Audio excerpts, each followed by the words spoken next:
Hello everyone, I'm Tom. Since this coronavirus disruption started, I've been hosting this vlog to eat beef jerky and talk to you on the internet. I'm not a food critic, so the beef jerky part is silly and pointless. But this vlog has let me explore some fun ideas with you, especially regarding game design, and I plan to keep doing it. Here we are on the 5th of February, 2021. Wow, time just goes, it's like a train rolling on the tracks. Can't stop it, won't stop it, gotta get on board. And here we are in the beginning of the second month of the year 2021 with the new president and the same old plague times. Except it's not, is it? Because the vaccines are here. And I'm excited, and everyone is excited, and everyone should be excited about the vaccines. They are definitely the silver lining in all this. And the exciting thing is, I now know people who have actually gotten the vaccine. Here at the beginning of February, actually, my nephews down in Houston and my sisters down in Houston have now actually gotten their first vaccination shot, which is amazing, but it happened. I haven't gotten mine yet. We still don't have ours available here in Northeast Ohio. But I talked to my doctor 3 weeks ago, and she had just gotten her shot. So people are getting the shots. The shots are happening. The vaccine is happening. And there's a lot of talk in the media about efficacy rates and which shot is best and this kind of thing. But guess what? The data is very clear. All these shots do a great job. In fact, as far as I can tell, pretty much 100% job of keeping you from dying, and an almost 100% job of keeping you out of the hospital. So even if you get the disease, it becomes much more like the flu. Like, some people have erroneously said, if you get the vaccine, then you can start maybe saying that. Maybe if you get the vaccine, even if you get the coronavirus, it's not going to knock you out. It's not going to cause you death or hospitalization. So be of good cheer. The vaccines all work, and they work great. And we all need one. And they're rolling out as fast as they possibly can. And I know people who are getting them. So we're going to get ours. We just have to be patient and be careful. I'm so excited about that. It's definitely the light at the end of the tunnel of this very, very long plague time. All right, that's enough of the plaguey talk. Plaguey talk. Let's talk about game ideas and game thoughts. And here's what I want to talk about this week. Pokemon Snap! Woohoo! Okay, so obviously Pokemon, worldwide phenomenon, Nintendo, boom, crash, generations of fans. But Pokemon Snap was an odd beast when it first came out, and I believe around the year 2000. It was definitely the first Pokemon of its time to not appear on the Nintendo handheld devices. And let's be clear, the flagship Pokemon games from the beginning have been used by Nintendo as so-called killer apps, as games that make people want to buy the platform they're on. So Nintendo has purposefully put the Pokemon games only on the Nintendo handheld devices. The Game Boys and the Game Boys Advances and the Game Boy SPs and the Game Boy, the Nintendo DS and the 3DS, and all that line of long-running handheld devices that has made Nintendo so much money. And part of the way they did it very cannily is by saying, well, this Pokemon thing is crazy popular, especially among kids who aren't allowed to monopolize the living room television.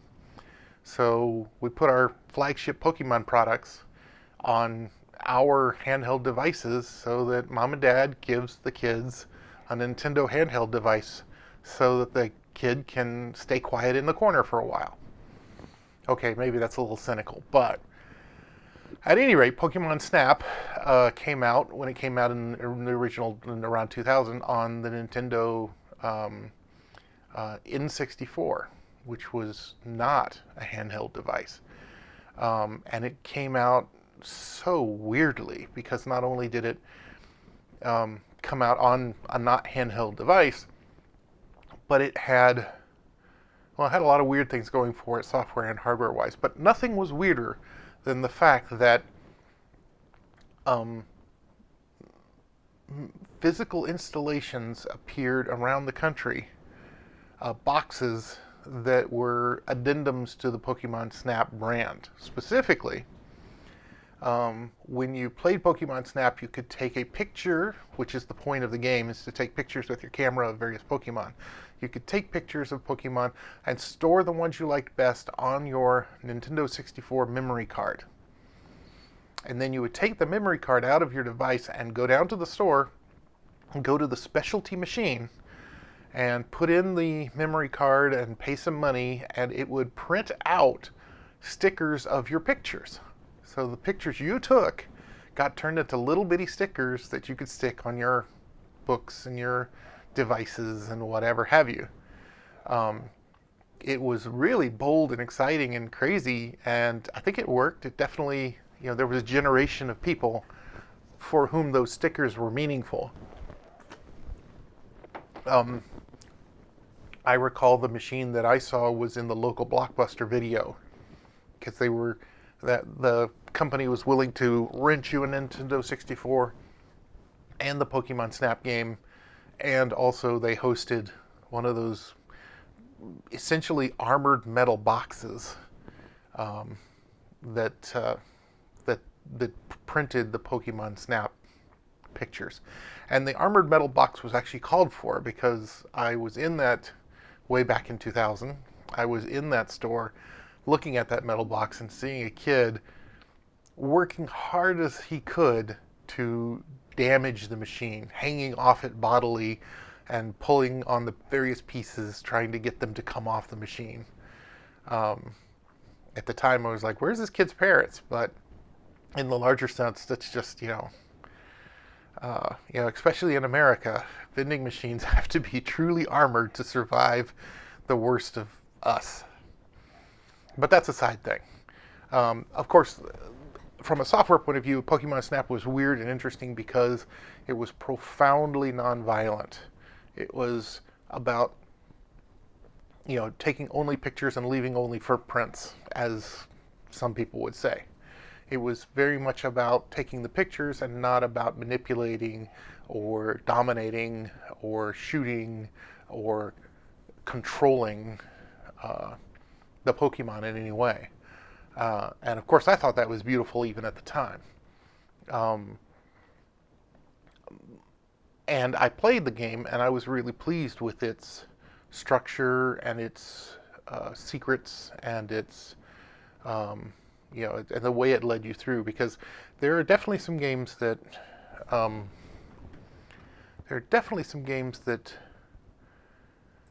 will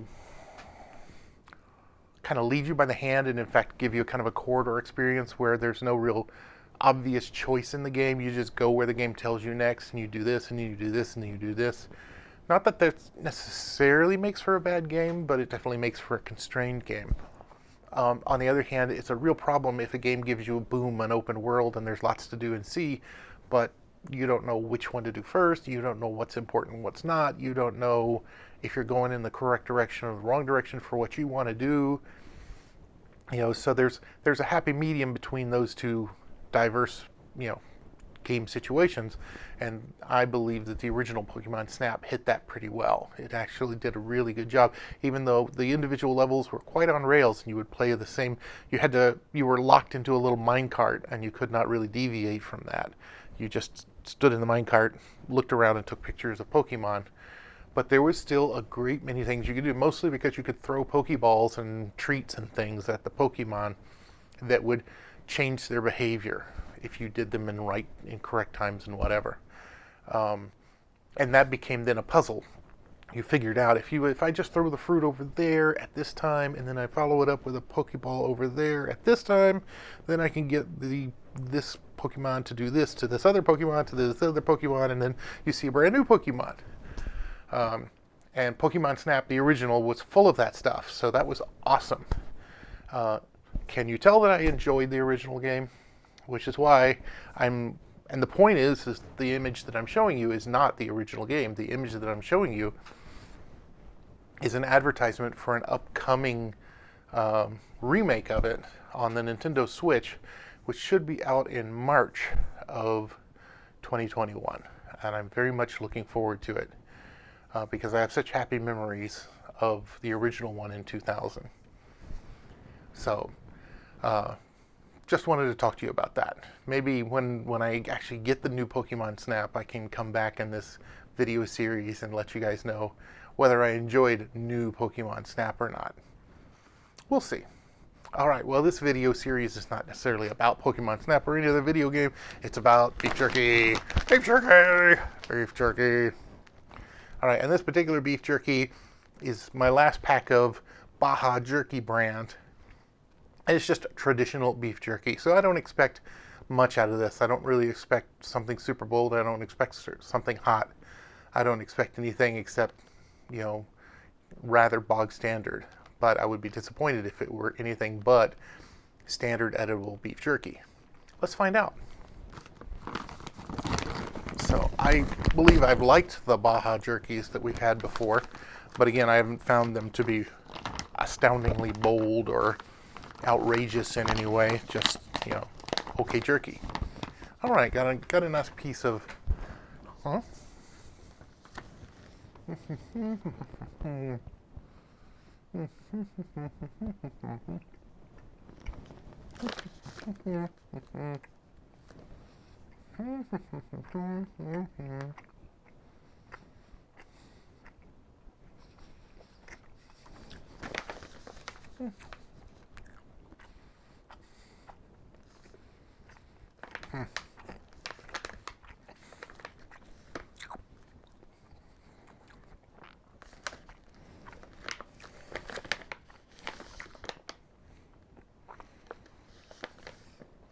Interesting packaging.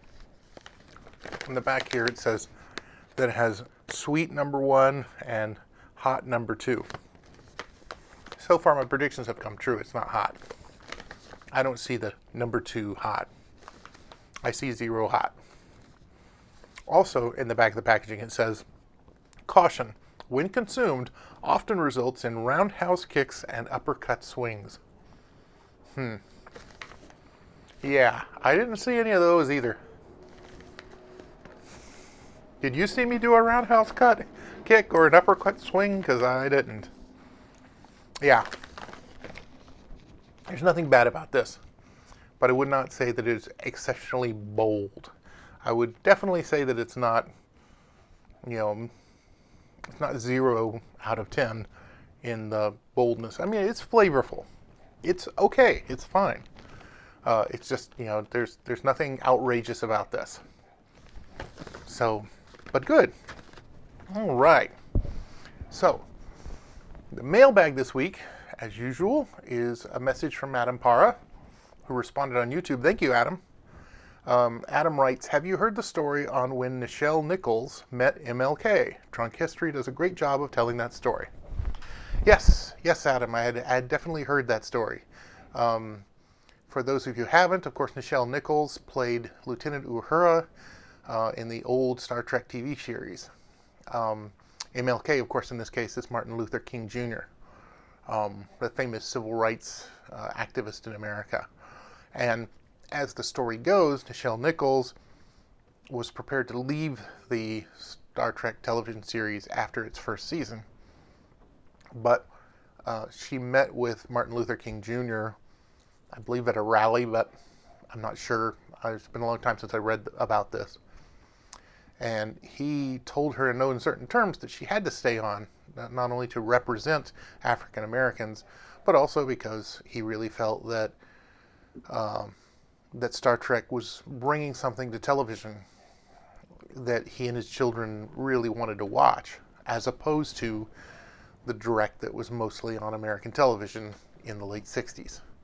And that part I totally buy. I mean, it's interesting how even people who look at Star Trek, the old series, today, and that's, 60 years later?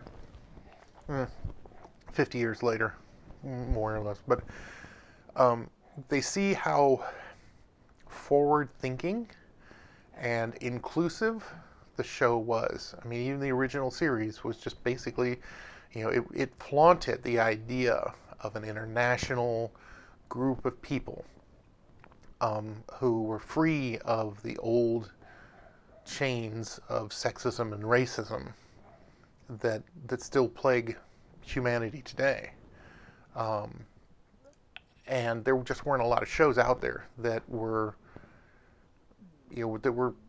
selling that were saying, hey guys, there's a better way. We're going to show you a future where we're free of these chains.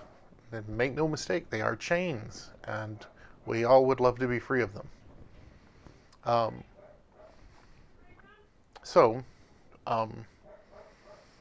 Anyways, the story is that Nichelle Nichols was told by Martin Luther King Jr., no, you have to keep being Uhura. You have to keep playing on Star Trek. And she said, okay, I guess I will. And so she was on all 3 seasons of the old Star Trek TV show. And I believe it. It's a great story, and